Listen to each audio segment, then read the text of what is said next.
우리 함께 말씀 보도록 하겠습니다. 함께 보실 말씀 우리 시편 119편 우리 81절에서 83절까지를 우리가 함께 보도록 하겠습니다. 81절에서 83절입니다. 우리 한 목소리로 합독하도록 하겠습니다. 함께 읽습니다. 시작.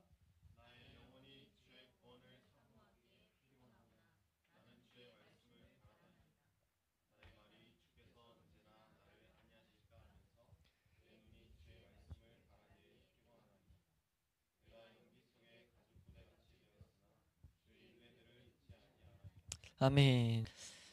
예, 우리 이제 이번 주 다음 주 해서 11번째 단락을 살펴보도록 하겠습니다.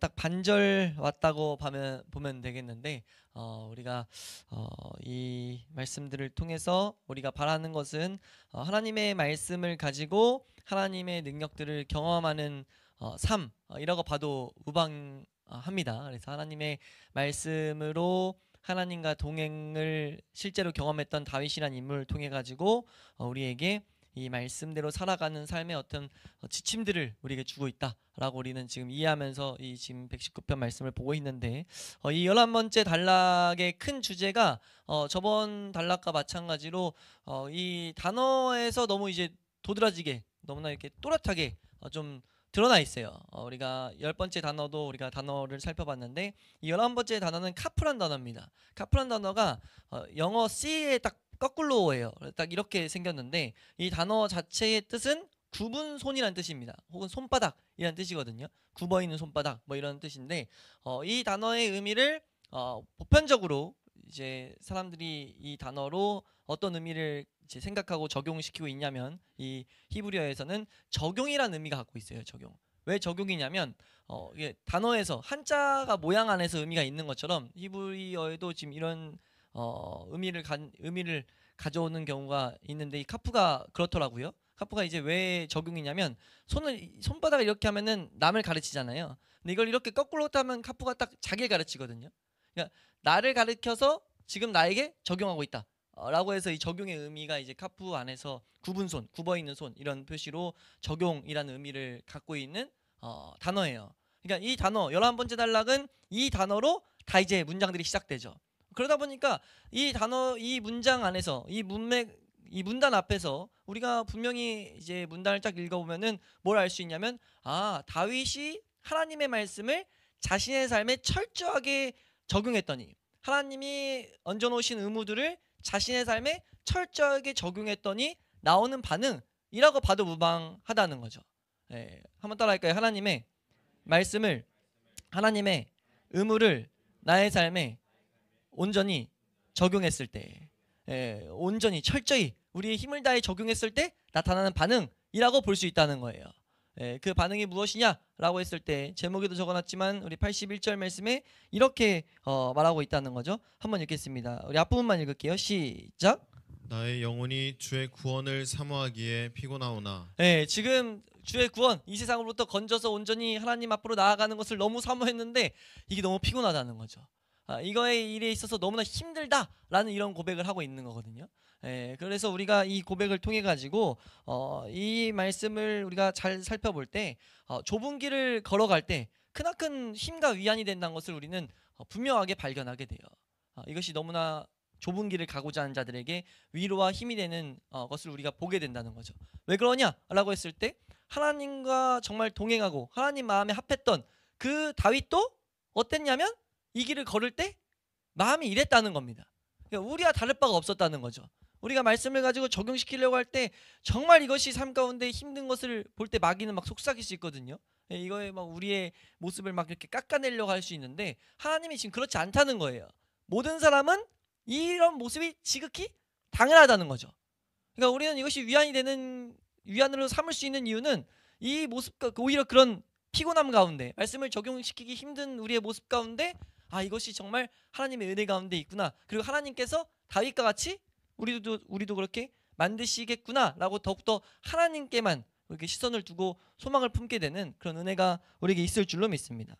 그래서 우리가 이 믿음의 사람 이 다윗의 고백을 통해서 하나님의 말씀을 적용하는 데 있어서 오는 이 수많은 어려움들 가운데 우리가 소망 가운데 오히려 찬양하며 걸을 수 있는 그런 은혜가 있을 수 있길 소망합니다.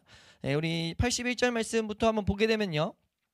방금 좀 전에 말했지만 주님의 그 구원을 향해 나아가는 것, 우리 신약시대로 적용하면 하나님의 십자가 혹은 구원을 향해 나아가는 것, 그 구원을 가지고 살아가는 것, 이거는 절대 쉽지 않다는 것, 이거는 우리가 분명히 알아야 될 내용이라는 거예요. 쉽지 않은 게 사실입니다. 쉽지 않다고 하나님도 말하고 있어요. 그걸 우리는 놓치지 않아야 된다는 겁니다. 그래서 분명히 이것은 쉽지 않다라는 것, 그걸 지금 다윗도 고백하고 있다 라는 것. 그런데 우리는 여기서 알 것은 저번에도 계속 봤지만 믿음의 사람은 그 가운데도 분명히 찬양할 수 있다. 그러니까 우리의 찬양의 근거를 우리는 분명히 알아야 된다는 거죠. 우리 말씀 하나 보면요. 시편 42편 7절 8절 말씀 우리 한번 보도록 하겠습니다. 시편 42편 7절 8절입니다. 시작. 주의 폭포 소리에 깊은 바다가 서로 부르며 주의 모든 파도와 물결이 나를 휩쓸었나이다. 낮에는 여호와께서 그의 인자하심을 베푸시고 밤에는 그의 찬송이 내게 있어 생명의 하나님께 기도하리로다. 분명히 힘듦, 7절의 힘듦 가운데 하나님의 그 길 가운데 있어서 너무 힘든 가운데 있는 것을 묘사했는데 그럼에도 불구하고 하나님의 인자하심을 받고 밤에 고난 가운데 어떻게 보면 밤중에 그때는 찬송이 계속해서 나왔다는 거예요. 이게 어떻게 나오냐라고 했을 때 그것은 소망이 있기 때문입니다. 한결같이 우리가 고난 가운데 인내라고 말하거든요. 고난 가운데 인내해야 된다라고 말하는데 참아낸다라고 말하는데 그 참아냄은 하나님의 말씀에 소망을 둘 때만이 가능하다는 것을 우린 잊지 않아야 된다는 거죠. 우리가 이건 신약에서 계속 봤던 개념이잖아요. 우린 그래서 부지런히 하나님의 약속들이 무엇인지를 살펴보는 거예요. 이 약속이 그리스도 예수를 찾는 자들에게 모든 그 그리스도 예수 안에 들어가고자 하는 자들에게 적용된다는 걸 우리가 믿고 약속들을 계속해서 우리가 바라보는 거죠. 그랬을 때 그 약속이 실제 우리에게 소망을 가져다주고 능력을 가져다준다는 겁니다. 그걸 다윗도 경험했다는 것을 여기서 말하고 있는 거예요. 지금 내가 주의 구원을 바라고 사모했기 때문에 너무 피곤해졌어요. 그 은혜, 온전한 구원을 너무 사모했는데 그러니까 계속 피곤해졌습니다. 하나님과 함께하고자 하고 좁은 길을 더욱더 열심히 걷고자 했을 때 피곤할 수밖에 없다는 거예요. 그 피곤 가운데 우리가 해야 될 건 무엇입니까? 하나님의 말씀을 바라는 것. 이것이 우리가 해야 될 일이라는 거예요. 말씀을 바람으로써 내가 그 가운데 소망을 품게 되고 하나님이 이루실 그 일하심을 기대하게 되는 것. 그걸 우리가 바라야 된다는 것을 우린 놓치지 않아야 되죠. 그게 원리입니다. 하나님 말씀은 바람으로 내 마음에 소망이 품어져서 이루어질 것을 우리 믿는 거예요. 계속 우리가 눈을 들어서 하나님의 소망을 바라보는 거죠. 이해되십니까? 이것을 지금 다윗을 통해서도 우리에게 분명히 가르쳐주고 있다는 거예요. 신약의 히브리서 6장 19절 말씀 같은 데 보면 이렇게 말하고 있어요. 이거 한번 읽어볼까요? 6장 19절 히브리서 6장 19절 이 소망이 얼마나 우리에게 능력이냐라고 했을 때 함께 읽습니다. 시작. 우리가 이 소망을 가지고 있는 것은 영혼의 닭 같아서 튼튼하고 견고하여 휘장 안에 들어가나니. 네, 소망을 가지고 있으면 뭐냐면 영혼의 닭 같다는 거예요. 다시 뭡니까? 막 바다 가운데 배를 끌고 가고자 할 때 튼튼한 낫이 딱 꽂혀 있으면 막 휩쓸려도 물론 막 움직여도 벗어나지 않아요. 그러니까 이 소망은 우리로 하여금 수많은 이런 어려움 가운데서도 딱 그 길에 멈추게 고정되어 있게 하는 능력이 된다는 거죠. 그래서 이 시편 107편 30절 말씀 보면요. 이런 말씀도 있어요. 시편 107편 30절 말씀입니다. 함께 읽습니다. 시작.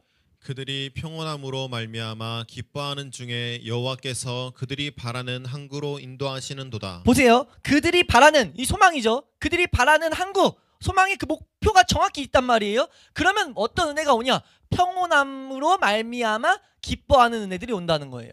우리가 소망을 제대로 소망의 은혜를 맛본다는 건 우리가 환난 가운데서도 알 수 없는 이 말씀이 주는 평온, 그리고 그 가운데 오는 기쁨. 분명히 난 괴로움 가운데 있는데 정확히 이것이 무엇을 나에게 가져다 줄지를 내가 보이면 보일수록 찬양이 나올 수 있다는 거죠. 그리고 그 찬양을 가지고 있는 자들에게는 어떤 은혜가 오냐? 하나님의 인도를 맛보게 됩니다. 이건 약속이에요. 반드시 이루어질 약속임을 우리 잊지 않아야 됩니다. 예? 베드로후서 1장 11절 말씀 보면 오늘 말씀 좀 많이 해볼 텐데 베드로후서 1장 11절 말씀 이렇게 말하고 있어요. 함께 읽습니다. 시작. 이같이 하면 우리 주 곧 구주 예수 그리스도의 영원한 나라에 들어감을 넉넉히 너희에게 주시리라. 우리 10절도 한번 볼까요? 10절. 우리 10절입니다. 10절입니다. 시작. 그러므로 형제들아 더욱 힘써 너희 부르심과 택하심을 굳게 하라. 너희가 이것을 행한즉 언제든지 실족하지 아니하리라. 부르심과 택하심을 굳게 하는 게 뭐예요? 부르심과 택하심은요, 택하신 그분이 완벽하게 책임지신다라는 결론을 맺게 되거든요. 그거 있으면 뭐 하게 됩니까? 그 소망이 있으면 어떻게 돼요? 넉넉하게 그 나라에 들어가게 돼요. 그러니까 소망은 우리 가운데 반드시 열매를 맛봐야 될 내용입니다.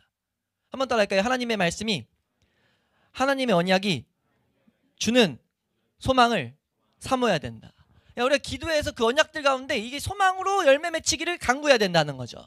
그렇게 간구함으로써 우리가 소망의 그 말씀이 주는 소망의 은혜를 맛볼 수 있기를 소망합니다. 우리가 그런 은혜가 있을 수 있기를 축원합니다. 우리가 알아야 될 것은 영혼의 힘이 약해지는 한은 있어도 영혼의 힘이 약해질 수 있어요. 근데 소멸되는 일이 없다는 거예요. 하나님의 은혜를 주신 자에게, 택하신 자에게 소멸되는 일이 없다라는 것. 그러니까 우리 그리스도인은 누구냐? 하나님의 사람들은 누구냐? 우리가 느끼고 우리가 어떻게 하는 감각적인 것을 의지한 자가 아닌 하나님의 말씀에 모든 닻을, 모든 이 목적을 두는 자들이 하나님의 사람이라는 거죠. 그걸 우리는 놓치지 않아야 됩니다. 그래서 하나님께서 하나님 말씀 안에서 반드시 역사하시고 역사하면 반드시 성취된다는 것. 우리가 보기엔 아무리 어려워 보이는 걸 넘어서서 불가능해 보여도 하나님은 역사하신다는 거예요. 우리가 그것을 분명히 알아야 될 줄로 믿습니다. 그건 여러 가지 말씀이 있지만 제가 읽어드릴게요. 로마서 4장 18절 말씀 보면 아브라함이 바랄 수 없는 중에 바라고 믿었으니 이는 내 후손이 이 같으리라 하신 말씀대로 많은 민족의 조상이 되게 하려 하심이라 라고 말해요. 그러니까 아브라함이 바랄 수 없는 중에 바랐는데 그 이유가 뭐냐? 하나님 말씀하신 대로 그 말씀이 있었기 때문에 라고 말하고 있다는 거죠. 그러니까 우리가 언약을 부지런히 살펴봐야 될 이유가 여기 있다는 겁니다. 하나님의 언약의 말씀들은 고통 가운데 하나님의 사람들에게 위로와 힘과 은혜를 가져다 주기 때문에, 평안을 가져다 주기 때문에 우리가 그것을 분명히 알아야 된다. 그래서 우리가 이것을 경험한 자들, 우리가 경험한 자들이 돼야 되죠. 경험한 자들은 뭐 하게 됩니까? 비슷하게 환난 가운데, 믿음의 길에 있어서 환난 가운데 있는 자에게 하나님의 말씀에만 있으세요 라고 말할 수밖에 없게 돼요. 수많은 믿음의 선배들이 한 것처럼 하나님 말씀에 소망을 두세요. 내가 어떤 이런 방법을 제시하는 게 이런 저런 하라는 게 아니라 하나님 말씀을 더욱더 찾아가시고 그 말씀의 의미가 적용되도록 기도하세요. 성령의 조명을 구하세요. 하나님 말씀 앞으로 계속 나아가게 할 수밖에 없다는 거죠. 마치 바울이 에베소 교회 장로들에게 그 말씀에 의탁하는 그런 모습처럼 계속해서 그런 일들을 제시하게 된다는 거예요.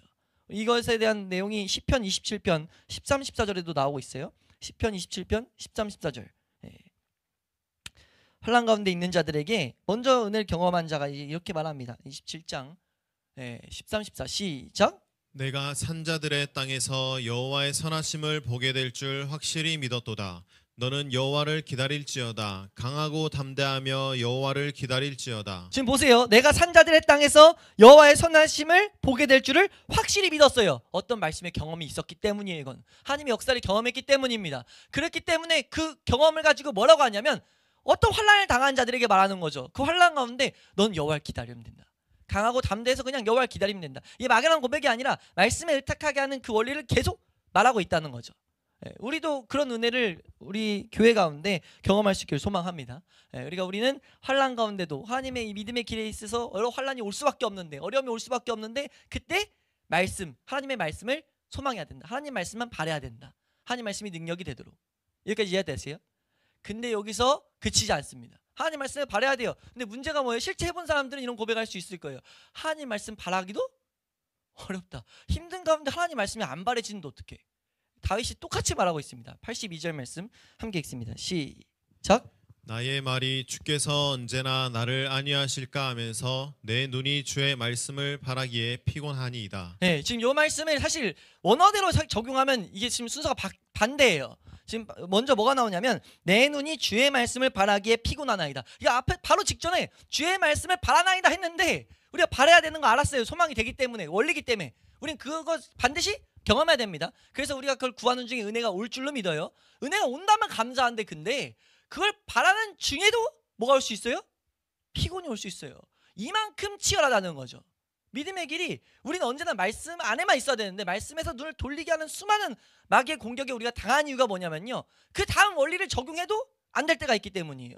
안 되기보단 바로 열매가 안 나타날 때가 있기 때문입니다. 여기 피곤이라는 단어는 그거예요. 피곤한 단어는 지금 뭔가 하는 데 있어서 내가 기진맥진하게 됐다라는 이런 표현이거든요. 그러니까 지금 여기서 내 눈이 주의 말씀을 바라는데 피곤하다. 위에랑 똑같은 단어인데요. 여기 쓰이는 피곤하다는 단어가 단어 뜻 자체는 이거예요. 원래 완성하다, 성취하다, 끝내다, 혹은 소모하다, 마치다. 여러 가지 의미로 여러 가지 모습에 따라서 다르게 쓰여요. 근데 지금 여기 81절과 82절은 소모하다라는 의미가 좀 더 강해요. 그러니까 지금 일을 하는데 다 소모됐다는 거죠. 그 소모를 통해 가지고 어떤 것을 지금 하나님은 우리에게 보이고 있냐면 우리 힘으로는 절대 전혀 진짜 안 된다라는 것을 다시 한번 비추고 있는 거라고 우리 이해하시면 돼요. 지금 우리 힘으로는, 사람의 힘으로는 진짜 안 되더라. 그러니까 사람의 힘이 조금이라도 남아있던 걸 그냥 다 쓰게 만들었다는 거예요. 그러니까 우리가 소망이, 말씀에 소망을 주면 된다라는 걸 알 때 얼마나 웃기냐면 내가 그걸 또 해서 될 수 있겠다라는 생각을 할 수 있다는 거죠. 그럼 뭐합니까? 기도 안 하죠. 우리가 하나님의 은혜가 올 때까지 그냥 있는 것이 아니라 그냥 과부가 할 수 없어가지고 계속 그 재판관에게 찾아가는 것밖에 할 수 없어서 재판관에 찾아가는 그 일이 아니라 내가 뭔가 또 말씀을 소망해야 되는 그 일조차 또 내가 아껴줄 수 있는 거예요. 어떻게 보면 그 일조차도 그냥 다 소모시키는 거죠. 우리의 힘은. 그때 역사가 된다는 걸 알아야 됩니다. 근데 우리 마음 상태는, 역사되는 걸 우리가 아는 것은 별개로 마음 상태는 괴롭죠. 마음 상태는 말씀을 바라는 거 알았어요. 그러니까 말씀 안에서 위로가 올 걸 알아요. 안위가 올 걸 압니다. 근데 어떻게 돼요? 안 와요. 다윗이 딱 그걸 고백하는 거예요. 먼저 믿음의 씨름을 했기 때문에. 그런데 말씀이 소망인 걸 이미 경험했어가지고 어떤 상황에서 또 말씀의 소망을 주려고 하는데 안 되는 거예요. 안 되니까 지금 뭐라고 해요? 내가 주의 말씀을 바라는 그 내 눈이, 어떻게 보면 나의 육신 눈이 지금 피곤해졌다. 다 소모됐다. 라고 말하고 있다는 거죠. 근데 그러면서 뭐라고 말해요? 그러면서 말한다는 거예요. 그러면서 지금 이래서 이게 큰 문장으로 이어지기 때문에 앞으로 그냥 땡긴 건데, 사실 주의 말씀을 바라는데 피곤해요. 피곤해서 내가 말이 나온다. 라고 하면서 뭐라고 합니까? 나의 말이 주께서 언제나 나를 안위하실까? 라고 말했다는 거죠.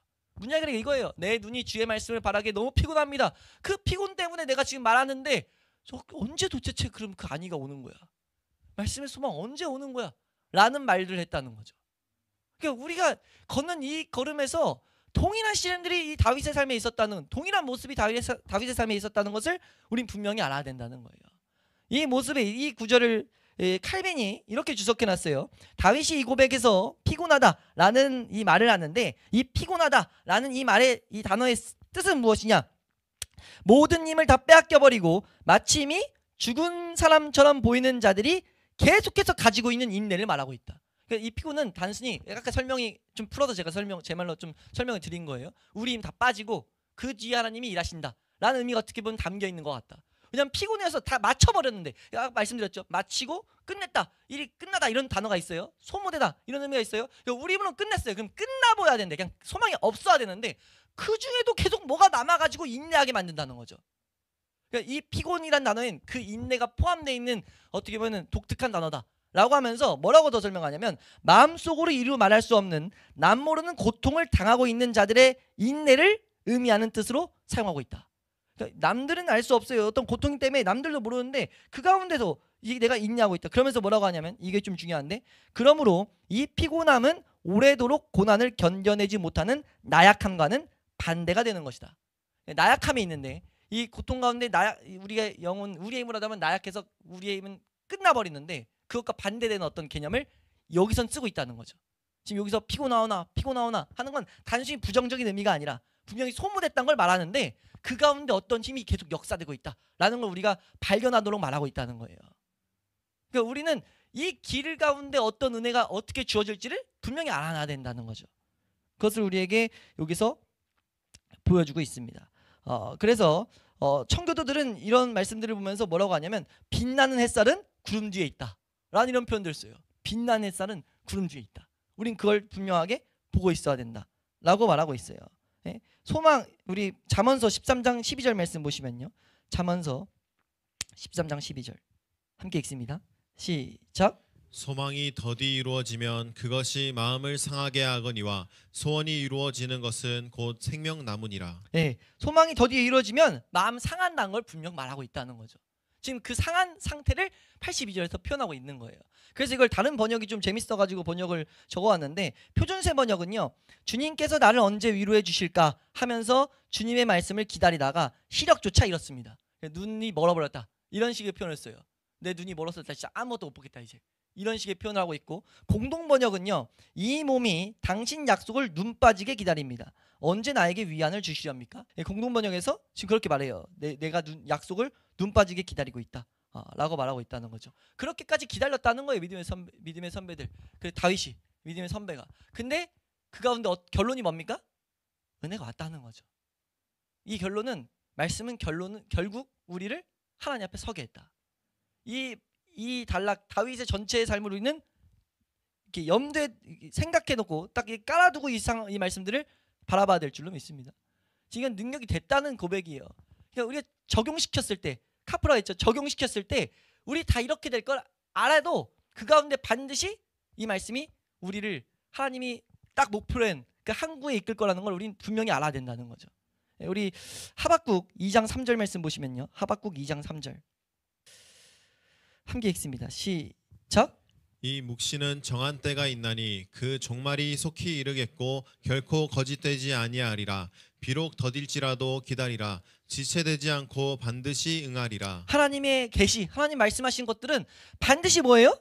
응답하는 거예요. 단지 정한 때가 있어요. 우리가 그걸 못 볼 뿐입니다. 이거 제가 읽어드릴게요. 베드로후서 3장 9절에 주의 약속은 어떤 이들이 더디다고 생각하는 것 같이 더딘 것이 아니라 라고 말해요. 베드로후서 3장 9절에 주의 약속, 주님의 약속은 어떤 이들이 더디다고 말하는데 그런 것 같지 않지, 그런 것 같은 것 같이 아니라 분명히 더딘 게 아니야 라고 말하고 있어요. 근데 더디다고 생각하는 이유가 뭡니까? 라고 했을 때 이 약속을 더디다고 하는 건 계속 교회 안에 나타납니다. 우리 안에 마귀가 공격하는 하나의 당연한 루트거든요. 근데 그러다 보니까 믿음의 선배들이 이걸 잘 진단해 놨어요. 뭐라고 진단하냐면요, 우리가 약속이 이루어지지 않는 것 같아 보이는 이유는 하나님께서 우리 때와 방식과 방편대로 일을 이루셔야 한다는 교만하고 고집에서 나오는 참지 못하는 마음의 결과다 라고 진단해요. 그러니까 우리가 다시 한번 하나님께서 우리의 때와 우리가 생각한 어떤 때, 어떤 방식, 어떤 방편대로 일을 이루셔야 돼 라는 어떻게 보면 그 교만이잖아요. 교만하고 참지 못하는 그런 마음에서 나오는 결과다 라고 말해요. 약속을 더디다고 느끼는 마음이 우리 가운데 생깁니까 안 생깁니까? 해보면 다 생긴다고요. 근데 그걸 정확히 알아야 된다는 거죠. 하나님이 내가 생각한 때대로 역사를 해야 돼? 아닌데 내가 그렇게 생각하고 있다는 거예요. 그러니까 우리가 그 더디다고 생각하는 마음을 이게 마귀 공격이구나 라고 쳐버릴 수 있어야 된다는 거죠. 그러면서 이렇게 더 첨언을 해요. 하나님께서 우리에게 약속을 더디 이루시는 보여주지 않으셔도 우린 믿음을 사용해야 된다 라고 해요. 더디 이룬다 라고 했을 때 그 이유를 안 알려주세요? 그래도 우린 믿음을 사용하고 있어야 된다는 거죠. 그럼 믿음을 사용하는 근거가 뭡니까? 또 말씀으로 가야 된다는 거예요. 말씀에 소망을 두고 있어야 된다는 거죠. 우리가 믿음을 계속해서 행사를 해서 말씀에 소망을 두어야 된다라는 것. 그렇게 해서 우리가 하나님만을 더욱더 바라는, 하나님만을 의지하는 그 훈련을 해야 된다는 거예요. 왜냐하면 그런 명령이 있잖아요. 시편 46편 10절 말씀 보겠습니다. 시편 46편 10절 시작. 이르시기를 너희는 가만히 있어 내가 하나님 됨을 알지어다. 내가 문 나라 중에서 높임을 받으리라. 내가 세계 중에서 높임을 받으리라 하시도다. 우리가 가만히 있어서 하나님됨을 알게 될 때 어떤 일이 발생됩니까? 하나님이 문 나라 중에서 높임을 받으세요. 우리가 이 원리를 정확히 알아야 됩니다. 우리가 인내할 수 없는, 우리의 소망 없는 가운데 소망해낸다. 우리가 인내할 수 없는 가운데 말씀의 은혜로 인내하게 된다. 이건 하나님이 영광 받으시는 일이라는 것을 우린 분명히 알아야 됩니다. 결국 말씀의 능력들을 내 삶 가운데 나타내고 있는 거기 때문에, 말씀은 실제다라는 것들을 나타내는 거기 때문에 그건 하나님이 영광 받으신다는 거예요. 마치 예수 그리스도가 오셔가지고 그 모든 걸음걸음들이 말씀의 성취 가운데 하나님 영광 받으셨다고 말한 것처럼 우리 가운데서도 하나님의 약속들이 우리 하나님의 성도들, 하나님의 사람들을 통해서 능력이 되는 것을 보일 때 하나님이 영광 받으시겠다는 거예요. 세상에서는 뭐가 병 고침이 있고 귀신 쫓고 우리가 사업이 갑자기 망했다 성공하고 암 걸렸던 사람이 낫고 손 잘렸다가 기도했더니 손 낫고 별의별 이상한 간증들이 있어요. 어떤 사람이 기다가 4시간 동안 기도했더니 손이 쑥 자랐대. 이거가 얼마나 영광 나타낸다 보여요. 우리가 어떤 능력 없는 사람이요. 이런 경우도 너무 많아요. 내게 능력 주신 자 안에서 내가 모든 것을 할 수 있느냐. 이거 정말 많이 사용하는 사람들이 누구냐면요. 운동선수들이에요. 운동선수들이 자기가 좀 못했는데 해냈대요. 어떻게 했냐라 했을 때 내게 능력 주신 자 안에서 내가 모든 것을 할 수 있다는 말씀을 붙들고 계속해서 되뇌고 해서 어느 순간 됐다. 예수 없어요. 그 사람의 역사에 뭐 없어요. 근데 그렇게 말함으로써 뭐 한다고 착각을 일으키냐면 하나님께 영광 돌리고 있대요. 이건 하나님 입장에서 좀 생각해 봐야 될 일이에요. 하나님이 그거 정말 영광 받으시겠냐? 라고 생각해 봐야 된다는 내용이라는 거죠. 왜냐면 이건 우리가 좀만 생각해 봐도 그럼 어떻게 생각하겠습니까? 모든 사람들이 그렇게 높임을 보고 뭐라고 생각하겠어요? 아, 하나님 믿으면 복 받는구나. 하나님 믿으면 능력 생기는구나. 그거 가지고 하나님 앞에 나왔어요. 근데 하나님은 그렇게 줄 생각이 없거든요. 근데 그것만 가지고 누가 기도했어요. 기도했는데 안 돼. 아, 당연히 안 되죠. 잘못 구하니까. 그러고 나서 뭐 하겠습니까? 그런 사람이? 그럼 하나님 나한테 왜 안 주냐? 이렇게 만약 하나님을 욕하는 자리까지 간다면 그 책임은 누구 거예요? 그 말 한 사람에게 있는 거예요. 소경을 인도한 그 사람에게 있다고요. 그래, 이게 얼마나 웃긴 일들이 우리 이 교회에서 안에서 펼쳐지는지 우리는 분명히 알아야 된다는 거죠. 근데 우리가 하나님이 영광 그러면 어디서 누구한테 받으시냐라 했을 때 하나님은 자신의 말씀을 성취시키는 자에게 나타난다는 거예요. 그 말씀은 누구에게 성취됩니까? 철저히 연단받은 자에게 나타납니다. 왜 연단이 필요해요? 내가 빠져야 되니까. 내가 빠져나가야 하나님만 높이심을 받으니까. 우리가 그 원리를 분명히 알아야 된다는 거예요.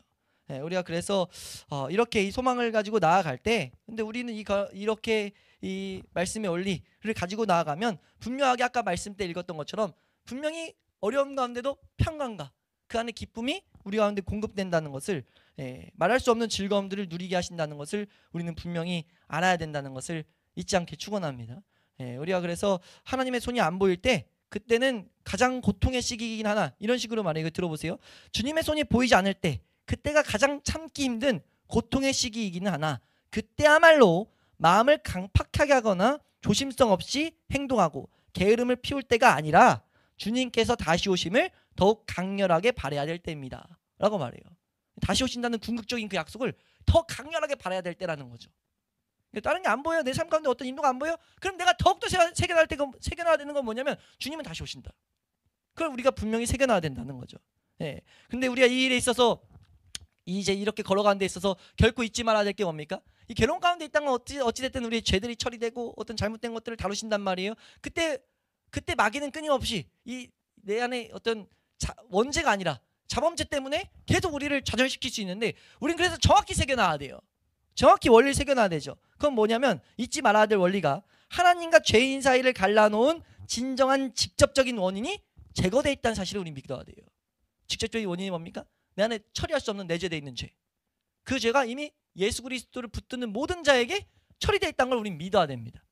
그걸 믿고 예수 그리스도의 피로 말미암아 하나님 앞에 나아갈 길이 열려 있다는 걸 믿고 계속 나아가는 거예요. 그냥 내 안에 어떤 모습이 있던 없는 그런 가운데 우린 계속 은혜 가운데 나아가서 은혜가 공급돼야만이 어떤 은혜가 우리 가운데 또 이렇게 인도될 것을 믿고 우리가 그 길에서 우리가 이탈하지 않아야 된다는 거예요. 우리가 그 원리를 분명하게 알아야 된다. 그래서 우리는 어떤 이런 81절 82절의 원리 가운데 불신앙이 계속 올 수 있어요. 불신앙은 뭡니까? 말씀에 소망을 두고 그 소망에서 내가 지쳐나가려고 할 때 우리는 그 불신앙의 때에 우리가 하나님께서 모든 은혜를 완성시킨 예수 그리스도를 증거하는 말씀으로 우리의 시선을 돌려야 돼요. 이 표현이 정말 탁월한 표현인데 다시 한번 말씀드릴게요. 정확히 좀 청교도들의 말로 설명드리면, 불신앙이 위로를 가리거든. 불신앙이, 우리의 불신앙 때문이에요. 위로가 가려지는 건 어떤 죄. 불신앙이 위로를 가리거든 얼른 예수님을 증거하는 말씀으로 우리의 시선을 돌려야 합니다. 우리 이사야서 우리 그 터일 때 우리 에베소에서 봤었는데, 이사야서 28장 16절 말씀 보세요.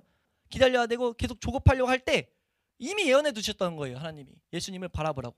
28장 16절 시작. 그러므로 주 여호와께서 이같이 이르시되, 보라, 내가 한 돌을 시온에 두어 기초를 삼았노니 곧 시험한 돌이요 귀하고 견고한 기초돌이라. 그것을 믿는 이는 다급하게 되지 아니하리로다. 이 말씀, 이 오늘 봤던 시편 말씀대로 다윗이 경험했던 걸 동일하게 믿음의 선배들도 경험했거든요. 경험해서 정말 막 약속을 기다려야 되는데 더 마음이 막 조급해지고 왜 안 오는 거야 나에겐, 이런 마음이 있는 자들에게 그 사람들이 어디서 답을 찾았냐라고 했을 때 예수 그리스도의 약속을 바라볼 때 그게 내 안에 조급한 것들을 다 하나님이 쳐내시고 약속에 계속 다시 소망을 두게 하는 것들을 경험했단 말이에요. 그런 은혜들을 경험했는데 기가 막히게 지금 예수 그리스도의 교회가 세워지는 그 터에 대한 설명을 이제 말씀을 보다가 발견했을 때 여기에 지금 이런 말씀이 있는 거예요. 그 예수 그리스도를 믿는 이는 다급하게 되지 않는다. 자신이 경험했던 삶 가운데 계속해서 조급해지려고 했던 그 마음이 없어지게 되는, 예수 그리스도의 은혜로 다 잡아지게 되는 은혜를 하나님이 이미 보증해 놓고 있었다는 거죠. 그럼 그조차 뭡니까? 말씀 안에서 이루어졌다는 것을 보면서 말씀에 대한 소망으로 다시 시선이 돌아가게 되는 은혜들을 우리 믿음의 선배들은 경험했다는 겁니다. 우리도 이런 은혜를 동일하게 경험할 수 있길 소망합니다. 우리 하나만 더 볼까요? 이 뒤에 있는 말씀인데요. 이사야서 30장 18절입니다. 이사야서 30장 18절 함께 읽습니다. 시작. 그러나 여호와께서 기다리시나니 이는 너희에게 은혜를 베풀려 하심이요 일어나시리니 이는 너희를 긍휼히 여기려 하심이라. 대저 여호와는 정의의 하나님이시라. 그를 기다리는 자마다 복이 있도다. 우린 이런 언약의 말씀들을 잘 새겨놔야 돼요. 우리 마음에, 우리의 이 가슴, 이 신비에 딱 새겨가지고 이것이 우리의 삶의 기준이 돼야 됩니다. 하나님 뭐라고 말씀하세요? 그를 기다리는 자는 그냥 복이 있는 사람이에요. 우리가 말씀의 언약, 그 언약의 소망을 두고 기다리는 것, 그 기다림 자체가 은혜입니다. 그리고 우리는 확신해야 돼요. 그건 반드시 복으로 다가온다.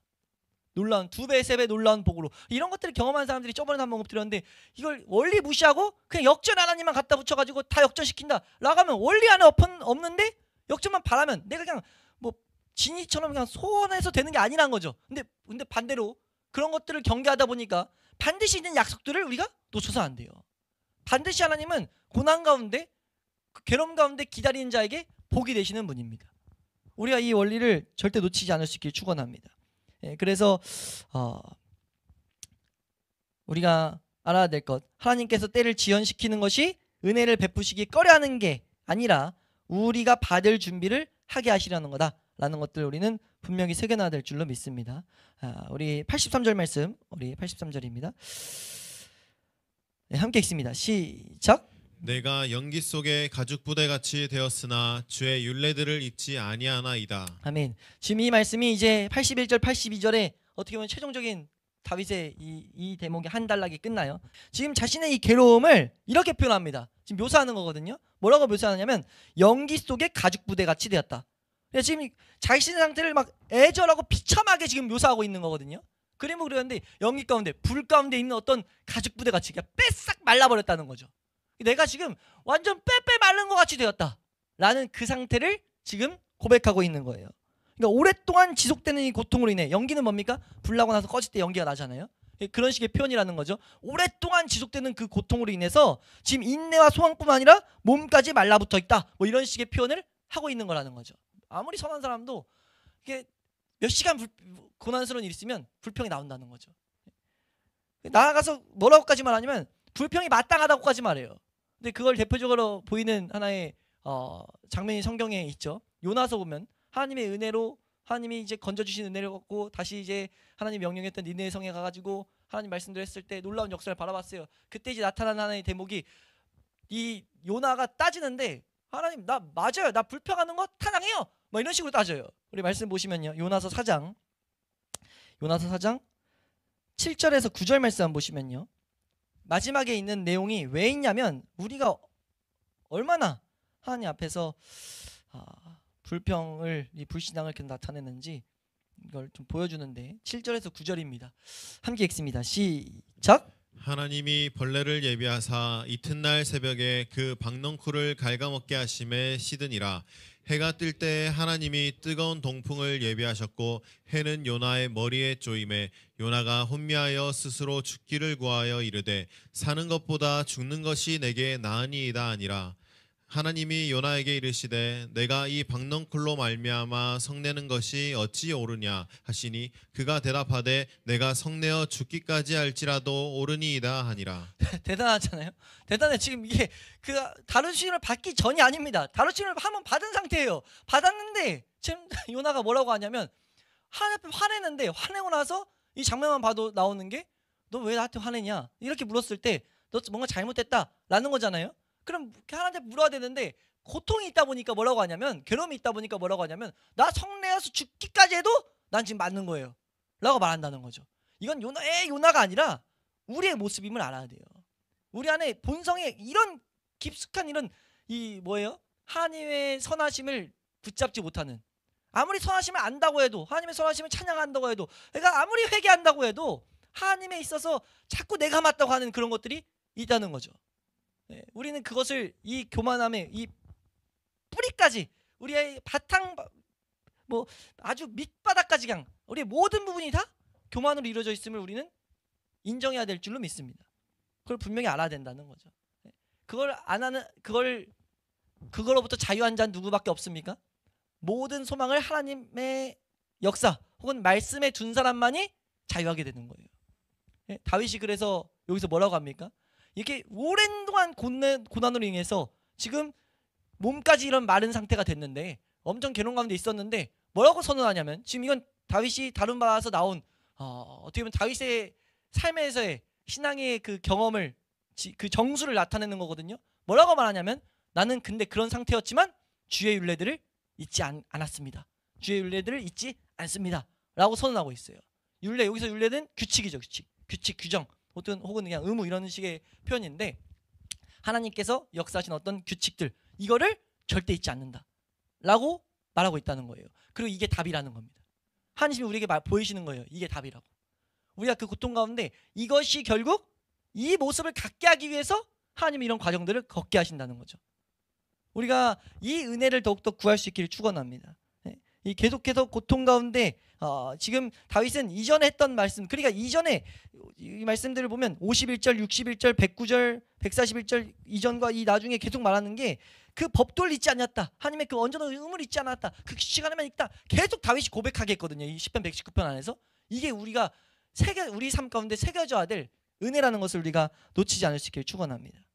율례들을 잊지 않았다. 이 부분을 이제, 이건 뭐 딴 게 많이 갈 필요 없이 이 부분을 강해한 우리 한 목회자들의 설교를 들어보는 게 가장 탁월해서, 제가 이제 이건 좀 깁니다. 잘 들어보세요. 반복해서 계속 들어보시면 이렇게 말합니다. 이 구절을 강해한 목사님이요. 그리스도인들이여, 하늘나라로 가는 다른 길이 여러분에게 주어질 거라 기대하지 마십시오. 고통 가운데 없다는 거죠. 다른 길 없다는 거예요. 십자가를 질 각오를 하십시오. 다윗과 같을 수 있습니다. 그가 질 십자가는 무거웠고 그것을 지는 고통의 기간이 길었습니다. 여러분은 믿음의 연단을 위한 경우라서 더 오래 참아야 하는 갈등을 수반할 수도 있습니다. 그때 죄를 지어 피할 길을 마련하기보다는 고난으로 인해 수척해지는 편을 택하겠다는 결심을 한다면, 그것은 여러분 안에 주님의 은혜가 있다는 증거입니다. 그러니까 우리가 이 말씀들을 잘 적용시켜 놓으면은 이 고통 가운데, 여러 힘든 가운데 죄를 지면 분명 편한 길이 나온다는 거예요. 근데 그 편한 길을 선택하는 게 아니라 이 길을 정확히 새겨놨을 땐 난 그 가운데도, 이 상황에서도 하나님의 길에서 벗어나지 않겠다. 고통 가운데 있더라도 계속 이 길 가운데 있겠다 라고 하는 자들은 은혜가 있다는 결과임을 우리는 분명히 알아야 된다는 거죠. 그 가운데 그 은혜로 인한 찬양을 우리는 할 수 있다는 거예요. 정확히 새겨난다면. 이어서 또 말합니다. 또 그것은 주님께서 여러분을 향하여 신실하신 사랑을 보여주는 증거입니다. 하나님께서 여러분 안에 그리스도의 고난이 넘치게 하여 몸에 예수의 흔적을 갖게 하심으로 여러분과 그리스도의 관계를 얼마나 존귀하게 드러내고 계신지를 생각하십시오. 이거 지금 에베소서 말씀이거든요. 에베소서 말씀에 우리가 이번 주 말하는 것처럼, 지금 바울이 그렇게 걸었던 것처럼 지금 바울이 우리가 저번 시간에 봤잖아요. 3장 1절 말씀을 볼 때 두 번째 있는 내용, 우리의 고난, 그리스도를 위해서 받는 고난은 그리스도인으로서 받는 고난은 그리스도의 고난에 참여하는 거다. 지금 그걸 여기서도 이 목사는 설명하고 있어요. 그러면서 고린도후서 5장 1절 말씀을 여기서 인용했는데, 5장 1절 말씀 한번 읽어보시면 1장 5절 보겠습니다. 1장 5절, 고린도후서 1장 5절 말씀입니다. 함께 읽습니다. 시작. 그리스도의 고난이 우리에게 넘친 것 같이 우리가 받는 위로도 그리스도로 말미암아 넘치는도다. 이런 말씀들이 계속해서 이제 보여지는데, 하나만 더 보겠습니다. 베드로전서 4장 13절. 베드로전서 4장 13절. 함께 읽습니다. 시작. 오히려 너희가 그리스도의 고난에 참여하는 것으로 즐거워하라. 이는 그의 영광을 나타내실 때 너희로 즐거워하고 기뻐하게 하려 함이라. 우리가 이런 약속들을, 이런 사도들의 경험들을 잘 새겨놔야 될 줄로 믿습니다. 우리는 다윗의 때보다 더욱더 우리가 믿음의 길에 있어서 더욱더 큰 복들을 받은 자들이에요. 왜요? 사도들과 선지자들 통해서 이 완성된 복음을 갖고 있기 때문에, 완성된 흔들리지 않는 터인 예수 그리스도를 우리는 이미 볼 수 있는 자들이기 때문에, 우리가 그래서 이 은혜들을 더욱더 뚜렷이 경험할 수 있다는 것을 우리는 잊지 않을 수 있길 축원합니다. 우리 이 부분에 있어서 우리 또 한번 들어보시면, 이거 마지막으로 한번 들어보세요. 다윗보다 더 광범위한 성경으로 복을 받은 우리가 다윗이 누린 영적 지원을 끌어내지 못한다면 우리가 믿는 마음으로 기도하며 겸손하게 성경을 연구하지 않았다는 이야기밖에 되지 않습니다 라고 말해요. 우리가 다윗보다 더 큰 은혜를 받고 있는데, 복을 받아서 우리는 은은 선물들이 주어져 있는데, 만약 다윗도 이런 은혜를 받았는데, 다윗도 완성된 복음이 아니라 기다리는, 메시아를 기다리는, 우리 이번 주에 봤었잖아요. 그 옛날 다른 사람들에게는 보이지 않았던 그 시대를 살았던 다윗도 말씀의 능력을 그대로 경험했는데, 우리는 온전한 복음을 가지고 있는 우리가 이런 은혜를 동일하게 경험하지 못했다면 하나밖에 없다는 거죠. 성경을 가까이 하지 않았다. 요 목사님은 성경을 기도하며 겸손하게 성경을 연구하지 않았다는 이야기밖에 안 된다 라고 말해요. 이어서 계속 말합니다. 우리가 성경을 그리스도의 계시로 알고 단순하게 상고하지 않고, 상고라는 건 깊이 연구하다 이런 표현인데, 상고하지 않고 그리스도의 영광을 주목하며 그리스도를 아는 지식 안에서 자라기를 힘써야 됩니다. 그것이 아니면 지원을 말씀 속에서 끌어낼 도리가 없습니다. 다시 한번요. 우리가 성경을 그리스도의 계시로 알아야 된다는 거죠. 그래서 단순하게 계속 상고해야 된다는 거예요. 그리스도의 계시기 때문에 성경은 계속해서 우리가 상고해야 된다는 거죠. 그래서 뭘 하는 겁니까? 예수 그리스도의 영광을 주목하면서 예수 그리스도 아는 지식 안에서 자라기를 힘써야 된다. 우리 교회에서 계속 우리가 함께 보게 하신 그 말씀, 그리스도 예수를 아는 지식으로 자라가는 것, 계속 힘써야 된다는 거죠. 이렇게 해놓지 않으면 그러면 지원을 말씀 속에서 끊어낼 수가 없어요. 그러니까 왜 말씀을 가까이 하고 연구하는 사람 많잖아요. 성경 읽어지네 막 되게 많이 말씀 연구한단 말이에요. 근데 그런 연구 속에서 왜 지원을 못 받냐라고 했을 때 이 바탕이 안 돼 있기 때문이에요. 예수 그리스도의 계시를 알고 단순하게 상고하지 않고, 우리 단순하게 상고한다는 건 예수 그리스도 아는 지식을 향해 계속 다른 박질하고 있지 않다는 거죠. 자꾸 다른 식으로 활용하려고 한다는 거예요. 교훈을 이끌어낸다든지 다른 어떤 이상한 묵상을 하게 만든다든지, 이런 이상한 적응, 사도들과 선지자의 가르침의 그 터 위에 있지 않고 다른 식으로 성경을 보게 되니까 아무리 옳아 보여도 뭐 예수로 충분하다, 예수 그리스도의 피, 뭐 되게 맞아 보이는 말을 해도 끝에 계속 지원이 안 오는 이유는 이렇게 보지 않기 때문이다 라고 지금 말하고 있다는 거죠. 주의 율례들을 잊지 아니함으로 받는 위안에 대해서 할 말을 가져야 되는 게 우리의 책무다. 그러니까 이런 자세를 가짐으로써 결국 우리가 할 말이 있어야 된다. 이 안에 뭐가 깔려 있습니까? 이 선배의 가르침에 뭐가 있냐면 반드시 경험한다. 우리가 만약 예수 그리스도 아는 지식에서 자라간다는 것을 확고히 해서 말씀으로 계속 우리가 연구하고 나아가면 반드시 할 말이 있게 된다. 할 말이 있다는 게 뭡니까? 내가 어떤 날 증언하는 게 아니라 말씀이 진짜구나 라는 것들을 말할 말이 갖게 되는데, 그것이 우리의 책무라고 말해요. 이걸 우리가 반드시 갖는 자가 돼야 된다는 거죠. 그리고 이 말씀을 강의하면서 뭐라고 하냐면, 이걸 만약 의지하지 않는다 라고 하면 애굽에서 지금 애굽에서 있었던 사람들을 건져냈는데, 건져낸 그 사람들이 어떤 광야에서 어떤 거 하냐면 애굽의 그늘을 의지하는 모습이 나타나요. 그건 대단한 불신앙이거든요. 그 우리 말씀 보시면 이사야서 30장 1절에서 3절 말씀 함께 읽습니다. 시작. 여호와께서 이르시되 배역한 자식들은 화 있을진저 그들이 개교를 베푸나 나로 말미암지 아니하며 맹약을 맺으나 나의 영으로 말미암지 아니하고 죄에 죄를 더하도다. 그들이 바로의 세력 안에서 스스로 강하려 하며 애굽의 그늘에 피하려 하여 애굽으로 내려갔으되 나의 입에 묻지 아니하였도다. 그러므로 바로의 세력이 너희의 수치가 되며 애굽의 그늘에 피함이 너희의 수욕이 될 것이라. 네, 지금 이것이 무슨 모습이냐면, 우리에게 적용하면 하나님의 율례, 하나님의 규칙들을 우리가 기억하지 않고, 이 규칙들을 우리가 붙들지 않고 다른 것들을 의존하는 사람이 딱 이런 모습이에요.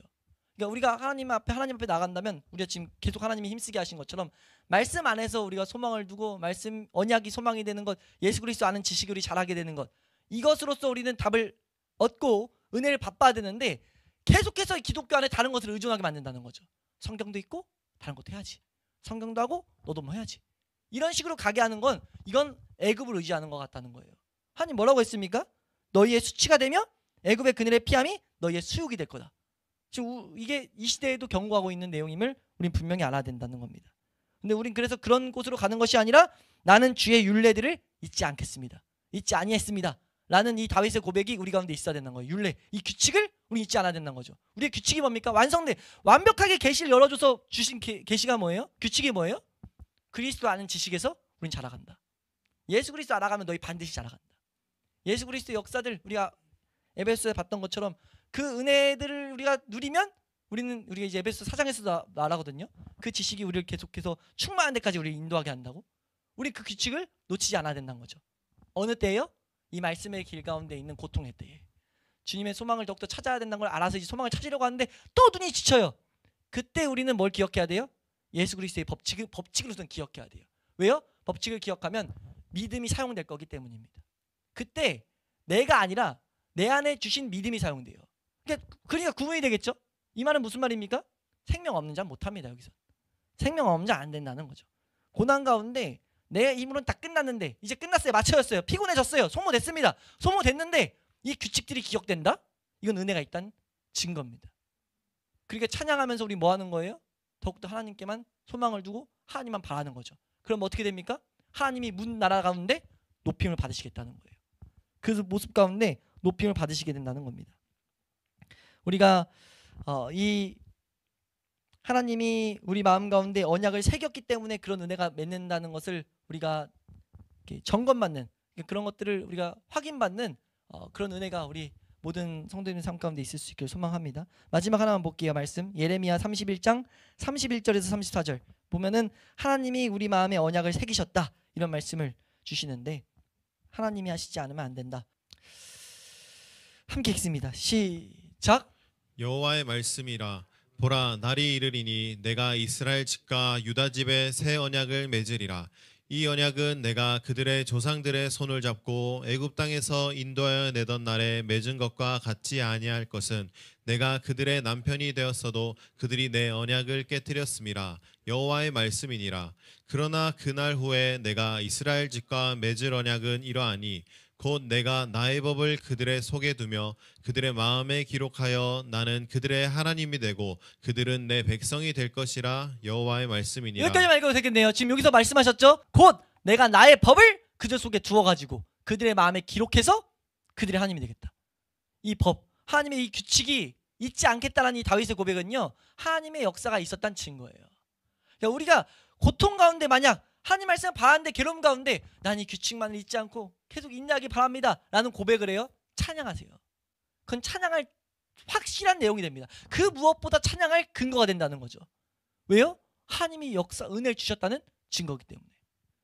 우리가 믿음의 사람들이 아주 작은 시험을 당했을 때 교만한 마음 때문에 우리가 시무룩한 모습을 보이지 않도록 우리는 깨어서 조심해야 돼요.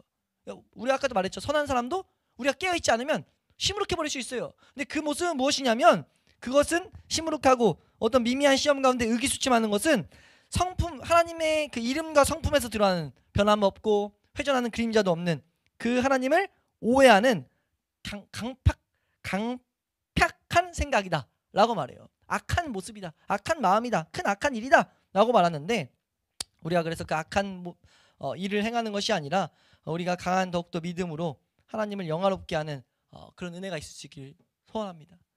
강한 믿음으로 하나님을 영화롭게 하는 것 무엇이라고요?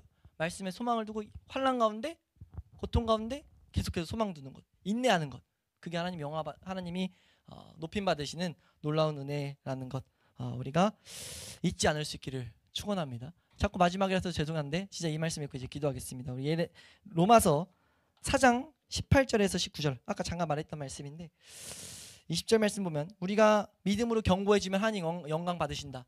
선언 놓고 있어요. 로마서에서. 우리 4장 18절에서 20절 말씀입니다. 함께 읽습니다. 시작. 아브라함이 바랄 수 없는 중에 바라고 믿었으니 이는 내 후손이 이같으리라 하신 말씀대로 많은 민족의 조상이 되게 하려 하심이라. 그가 100세나 되어 자기 몸이 죽을 것 같고 사라의 태가 죽을 것 같음을 알고도 믿음이 약하여지지 아니하고 믿음이 없어 하나님의 약속을 의심하지 않고 믿음으로 견고하여져서 하나님께 영광을 돌리며 약속하신 것을 또한 능히 이루실 줄을. 20절 말씀하시죠. 믿음이 없어 하나님의 약속을 의심하지 않고 믿음으로 견고해져서 이건 뭐예요? 하나님께 영광을 돌리며. 다른 말로 하면 견고해지면 하나님께 영광을 돌려지는 거다 라고 지금 말하고 있다는 거죠. 우리가 이 원리를 정확히 알아서 이 원리가 우리 삶 가운데 계속 놓쳐지지 않기를 우리가 더욱더 사모하며 나갈 수 있기를 소망합니다.